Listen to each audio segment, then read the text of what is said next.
वैकुंठ धाम कहाँ है और कैसा है? आइए जानिए रहस्य मेरे साथ। वैकुंठ का शाब्दिक अर्थ है जहाँ कुंठा ना हो। कुंठा यानी निष्क्रियता, अकर्मण्यता, निराशा, हताशा, आलस्य और दरिद्रता। इसका मतलब यह है कि वैकुंठ धाम ऐसा स्थान है जहाँ कर्महीनता नहीं है, निष्क्रियता नहीं है। कहती है कि मरने के बाद पुण्य कर्म करने वाले लोग स्वर्ग या वैकुंठ जाते हैं। हालांकि वेद यह नहीं कहती है कि मरने के बाद वे लोग स्वर्ग या वैकुंठ जाते हैं। वेदों में मरने के बाद की गतियों के बारे में उल्लेख मिलता है और मोक्ष क्या होता है इस पर ही ज़्यादा चर्चा है। खैर, हम आपको पुराणों की धारणा अनुसार बताना चाहेंगे कि वैकुंठ धाम कहाँ है और वह कैसा है। वैकुंठ धाम कहाँ है? हिंदू धर्म के अनुसार कैलाश पर महादेव, ब्रह्मलोक में ब्रह्मदेव बसते हैं। उसी तरह भगवान विष्णु का निवास वैकुंठ में बताया गया है। वैकुंठ लोक की स्थिति 3 जगह बताई गई है: धरती पर, समुद्र में और स्वर्ग के ऊपर। वैकुंठ को विष्णु लोक और वैकुंठ सागर भी कहते हैं। भगवान श्री कृष्ण के बाद इसे गौलोक भी कहने लगे। चूंकि श्री कृष्ण और विष्णु एक ही है, इसलिए श्री कृष्ण के निवास स्थान को भी वैकुंठ कहा जाता है।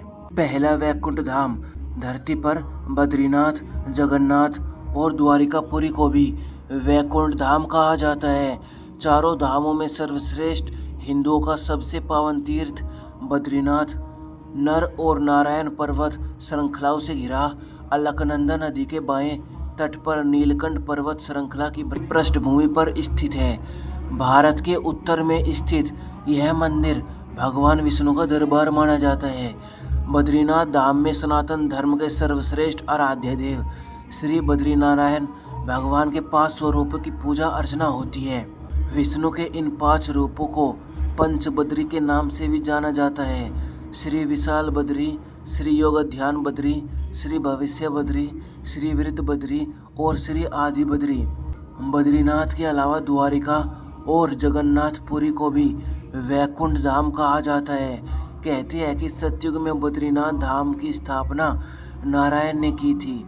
त्रेता युग में रामेश्वर की स्थापना स्वयं भगवान श्री राम ने की थी। द्वापर युग में द्वारिका धाम की स्थापना योगीश्वर श्री कृष्ण ने की और कलयुग में जगन्नाथ धाम को ही वैकुंठ धाम कहा जाता है। पुराणों में धरती के वैकुंठ के नाम से अंकित जगन्नाथपुरी का मंदिर समस्त दुनिया में प्रसिद्ध है। ब्रह्म और स्कंद पुराण के अनुसार पुरी में भगवान विष्णु ने पुरुषोत्तम नील माधव के रूप में अवतार लिया था। दूसरा वैकुंठ धाम, दूसरे वैकुंठ की स्थिति धरती के बाहर बताई गई है। इसे ब्रह्मांड से बाहर और तीनों लोगों से ऊपर बताया गया है। यह धाम दिखाई देने वाली प्रकृति से 3 गुना बड़ा है। इसकी देखरेख के लिए भगवान के 96 करोड़ पार्षद तैनात हैं। हमारी प्रकृति से मुक्त होने वाली हर जीवात्मा इसी परम धाम में शंख, चक्र, गदा और पद्म के साथ प्रविष्ट होती है, जहाँ से वे जीवात्मा फिर कभी भी वापस नहीं होती।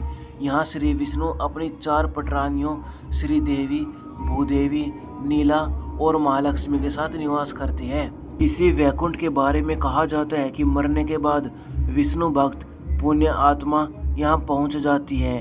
पुराणों के अनुसार इस वैकुंठ की स्थिति हमारे ब्रह्मांड के परे है। जीवात्मा जब उस वैकुंठ की यात्रा करती है तो उसको विदा देने के लिए मार्ग में समय के देवता, प्रहर के देवता, दिवस के देवता, रात्रि के देवता, दिन के देवता, ग्रहों के देवता, नक्षत्रों के देवता, माह के देवता, मौसम के देवता, पक्ष के देवता, उत्तरायण के देवता, दक्षिणायन के देवता, सभी तलों, अतल, सुतल, पाताल आदि के देवता, सभी 33 कोटि के देवता पहले उसे पुनः किसी योनि में धकेलने का प्रयास करती है या वैकुंठ जाने देने से रोकती है।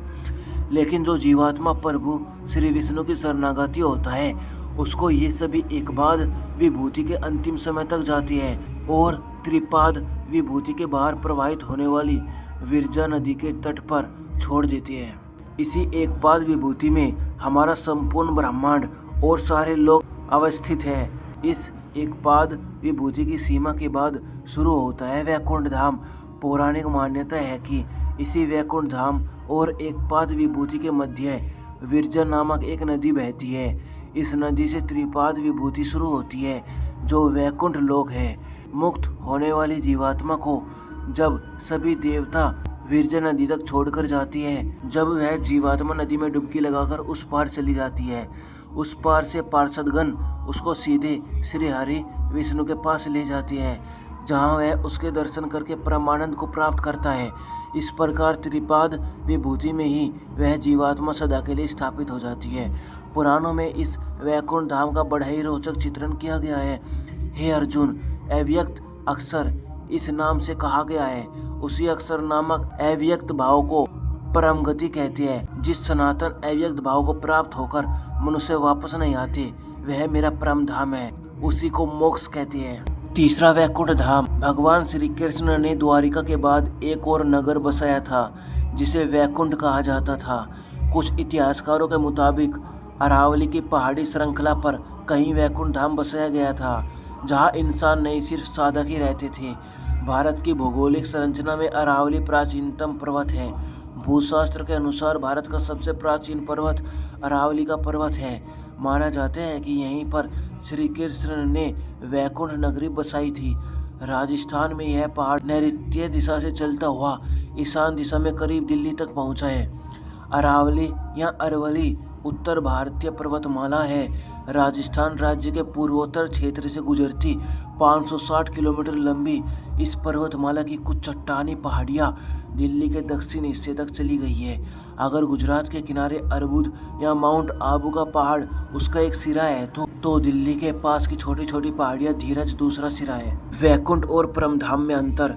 परमधाम कहते हैं कि परमधाम में जाने के बाद जीवात्मा सदा के लिए जीवन और मरण के चक्र से मुक्त हो जाती है।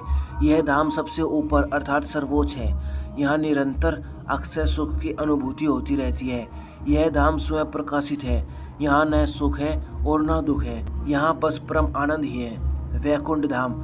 मान्यता है कि इस धाम में जीवात्मा कुछ काल के लिए आनंद और सुख को प्राप्त करती है, लेकिन सुख भोगने के बाद उसे पुनः मृत्यु लोक में आना होता है।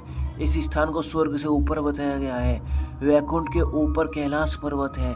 वैकुंठ को सूर्य और चंद्र प्रकाशित करती हैं। यहाँ गौर करें तो यह विष्णु का बद्रीनाथ धाम हो सकता है। हिंदू धर्म के अनुसार भगवान श्री विष्णु के धाम को वैकुंठ धाम कहा जाता है।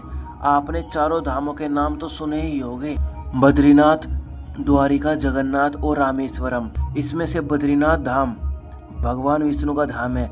मान्यता के अनुसार इसे भी वैकुंठ कहा जाता है। यह जगतपालक विष्णु का वास होकर पुण्य, सुख और शांति का लोक है।